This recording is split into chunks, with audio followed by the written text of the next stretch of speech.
Assalamualaikum warahmatullahi wabarakatuh. Perkenalkan, nama saya Alessandro Septembrian dengan NIM 118 dari mata kuliah Hukum Ketenagakerjaan A. Kali ini saya ingin menyampaikan materi dari kelompok 5 mengenai perlindungan upah tenaga kerja. Berdasarkan pasal 1 angka 30 Undang-Undang Ketenagakerjaan, upah adalah hak pekerja atau buruh yang diterima dan dinyatakan dalam bentuk uang sebagai imbalan dari pengusaha atau pemberi kerja kepada pekerja atau buruh yang ditetapkan dan dibayarkan menurut suatu perjanjian kerja, kesepakatan, atau peraturan perundang-undangan, termasuk tunjangan bagi pekerja atau buruh dan keluarganya atas suatu pekerjaan atau jasa yang telah atau akan dilakukan.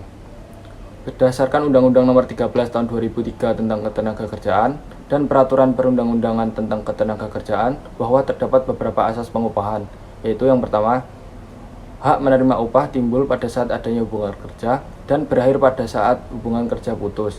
Yang kedua, pengusaha tidak boleh mengadakan diskriminasi upah bagi pekerja buruh laki-laki maupun perempuan untuk jenis pekerjaan yang sama. Yang ketiga, upah tidak dibayarkan apabila pekerja atau buruh tidak melakukan pekerjaan. 4. Komponen upah terdiri dari upah pokok dan tunjangan tetap dengan formulasi upah pokok minimal 75% dari jumlah upah pokok dan tunjangan tetap. Dan yang kelima, tuntutan pembayaran upah pekerja atau buruh dan segala pembayaran yang timbul dari hubungan kerja menjadi kadaluarsa setelah melampaui jangka waktu 2 tahun sejak timbulnya hak, dan lain sebagainya. Dasar hukum pengupahan sendiri diatur dalam Undang-Undang Nomor 13 Tahun 2003 tentang Ketenagakerjaan dan Peraturan Pemerintah Nomor 36 Tahun 2021 tentang pengupahan dan lain sebagainya. Jenis upah berdasarkan Peraturan Direktur Jenderal Pajak Nomor per 16 PJ 2016 terdiri dari yang pertama upah harian, kedua upah mingguan, yang ketiga upah satuan, dan yang terakhir upah borongan.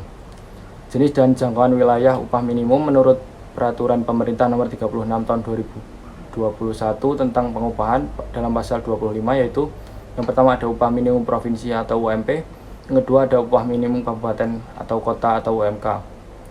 Sistem pengupahan di Indonesia umumnya akan selalu mempertimbangkan kemampuan pekerja. Pemerintah melakukan intervensi karena sangat berkepentingan untuk menyelaraskan antara upah yang dapat memenuhi kebutuhan penghidupan yang layak, yaitu dengan memperhatikan yang pertama kebutuhan hidup pekerja, yang kedua kesenjangan sosial, yang ketiga ada prestasi pekerja, dan yang terakhir nilai kemanusiaan dan harga diri. Karena itulah pemerintah menerapkan kebijakan penetapan upah minimum dengan dilandasi kebutuhan hidup layak atau KHL dengan maksud yang pertama sebagai jaringan pengaman, yang kedua sebagai sarana untuk meningkatkan taraf hidup kelompok terendah, yang ketiga ada sebagai alat terjadinya pemerataan pendapatan, yang keempat pemberian upah di atas upah minimum diatur secara internal di perusahaan. Tujuan dari kebijakan pemerintah sendiri dalam menetapkan upah minimum regional bertujuan untuk meningkatkan yang pertama pemerataan pendapat untuk mengurangi kesenjangan upah pekerja terendah dengan tertinggi, yang kedua meningkatkan daya beli pekerja demi kelangsungan lajunya ekonomi masyarakat, yang ketiga memperbaiki struktur, yang keempat meningkatkan produktivitas yang berkelanjutan secara nasional, yang kelima terpenuhinya kebutuhan pekerja dan meningkatkan etos dan disiplin kerja, dan yang terakhir mengembangkan sumber daya manusia menjadi lebih baik. Sistem pengupahan di tingkat perusahaan. Sistem pengupahan di tingkat perusahaan sendiri dipicu oleh beberapa faktor dalam memberikan upah. Yang itu yang pertama adanya ketingkatan pendidikan dan pelatihan tertentu, yang kedua ada kondisi pasar kerja, ketiga proporsi biaya upah dengan biaya lain, yang keempat perkembangan teknologi, yang kelima kemampuan perusahaan, keenam kemampuan berorganisasi dari pekerja, dan yang terakhir hubungan harmonisasi kebijakan pemerintah dengan industrial. Pengupahan di tingkat perusahaan di mana terdapat kewajiban pengusaha untuk memberikan pengupahan sebagaimana diatur dalam Undang-Undang Nomor 13 Tahun 2003 tentang Ketenagakerjaan dalam pasal 92 menjelaskan bahwa kewajiban pengusaha memberikan upah dan disesuaikan dengan perkembangan tingkat kehidupan masyarakat. Kewajiban pengusaha tersebut adalah yang pertama, pengusaha wajib menyusun struktur dan skala upah berdasarkan golongan, jabatan, masa kerja, pendidikan, dan kompetensi. Yang kedua, pengusaha wajib meninjau upah secara berkala dengan memperhatikan kemampuan perusahaan dengan produktivitas. Dan yang terakhir adalah permasalahan pengupahan di Indonesia. Yang pertama ada masalah penurunan upah. Faktor penurunan upah disebabkan oleh kenaikan harga modal dan juga ditentukan oleh produktivitas pekerja. Apabila perusahaan hendak menurunkan upah pekerja, maka harus dilakukan perundingan terlebih dahulu dengan pekerja. Yang kedua ada upah yang di bawah UMR atau UMK. Perusahaan merasa keberatan dengan upah minimum yang ditetapkan oleh pemerintah, Di satu sisi, hal ini merupakan suatu tindakan yang bertentangan dengan kebijakan pemerintah, namun di sisi lain, hal ini juga memiliki dampak positif, yaitu memperkecil angka kemiskinan di daerah itu sendiri. Kemudian, permasalahan yang ketiga yaitu pemotongan upah. Praktik pemotongan upah merupakan tindakan yang dilegalkan oleh undang-undang.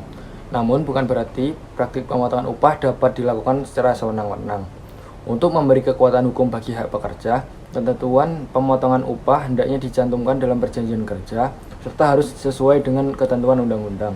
Ketentuan pemotongan upah diatur pada pasal 63 ayat 1 Peraturan Pemerintah Nomor 36 Tahun 2021, disebutkan bahwa ketentuan pemotongan upah meliputi denda, ganti rugi, dan uang muka upah. Selanjutnya, disebutkan dalam pasal 65 bahwa jumlah keseluruhan pemotong upah adalah paling banyak 50%. Dan masalah yang terakhir yaitu pemberian upah terlambat. Keterlambatan pembayaran upah merupakan fenomena yang tak asing lagi, sehingga perlu adanya perlindungan hukum terhadap pekerja untuk menjamin kesejahteraan pekerja. Perlindungan dalam hal ini terdiri dari dua hal, yaitu perlindungan hukum secara preventif atau untuk mencegah terhadap peristiwa yang tidak pasti, dan perlindungan hukum represif atau penyelesaian sengketa. Cukup sekian yang dapat saya sampaikan, kurang lebihnya saya mohon maaf. Wassalamualaikum warahmatullahi wabarakatuh.